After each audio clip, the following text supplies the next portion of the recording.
First leg যখন Arsenal versus Atletico Madrid খেলা হয়েছিল, তখন আমি বলেছিলাম যে হারাম বল, হালাল বল, ডার্বি এই ধরনের ন্যারেটিভ গুলো না একটু বিরক্তিকর। এগুলো বলা উচিত নয়। কিন্তু আই এম সরি বন্ধুগণ।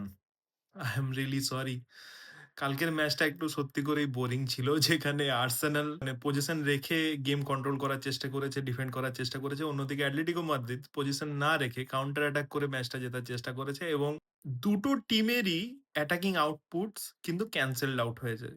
এক্ষেত্রে আমি একটু বেশি ক্রেডিট দেব আর্সেনাল ডিফেন্সকে। তার কারণ আর্সেনাল ডিফেন্সের গ্যাব্রিয়েল, সালিবা, ক্যালাফিওরি প্রত্যেকে দুর্দান্ত খেলেছে। আমি ফার্স্ট লেগের রিভিউতে বলেছি, আজকেও বলতে হবে বেন হোয়াইট লুকম্যানকে নড়তে পর্যন্ত দেয়নি। তো ইট ওয়াজ এ গুড ডিফেন্সিভ পারফরম্যান্স। আমি বলতে পারি যে গেকোরেসের ক্ষেত্রে হোল্ড আপ প্লে খুব ভালো ছিল। কিন্তু শর্ট রিলিজ সে করতে পারছে না। সাকা যেখানে বল রিসিভ খুব ভালো করছে অ্যাট ডিফারেন্ট পজিশনস, কিন্তু রাজেরি ওয়াজ আ গুড ম্যাচ।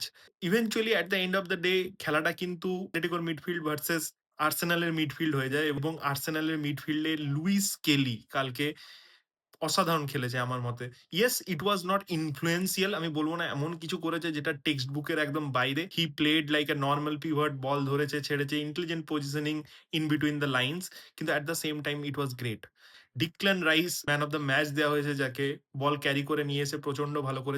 আমার যেটা মনে হয় অ্যাটলেটিকো মাদ্রিদ একটা জায়গাতেই ফল শর্ট করে গিয়েছে প্রচন্ডভাবে। যখন তারা বলের পজিশন পেয়েছে, অ্যাটাক ক্রিয়েট করেছে, শট কিন্তু রিলিজ করতে পারেনি।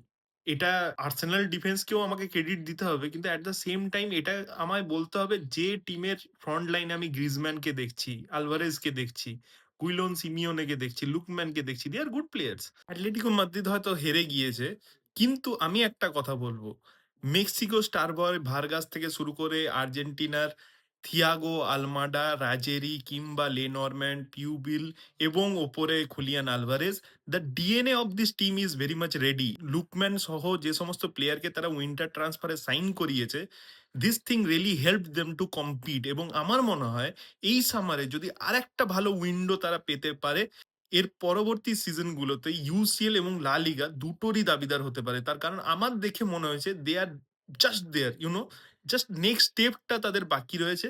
তো I hope they come back, এটাই আর কি। তার কারণ Diego Simeone deserves this. He is a passionate coach. আমি বলবো একটু disappointing match from a neutral perspective. কিন্তু অ্যাট দ্য সেম টাইম ২০ বছর পর আর্সেনাল কিন্তু ইউসিএল ফাইনালে পৌঁছেছে। It is a great achievement for Arsenal fans. Congratulations to them. মানে এই ম্যাচে দুঃখ আশা করি আমি ভুলে যাব হালাল বল ডার্বি দেখে, পিএসজি ভার্সেস বায়ার্ন। তো সেই ম্যাচটা আজকে আছে এবং দেখা যাক ক গোলের থ্রিলার সেটা হয়।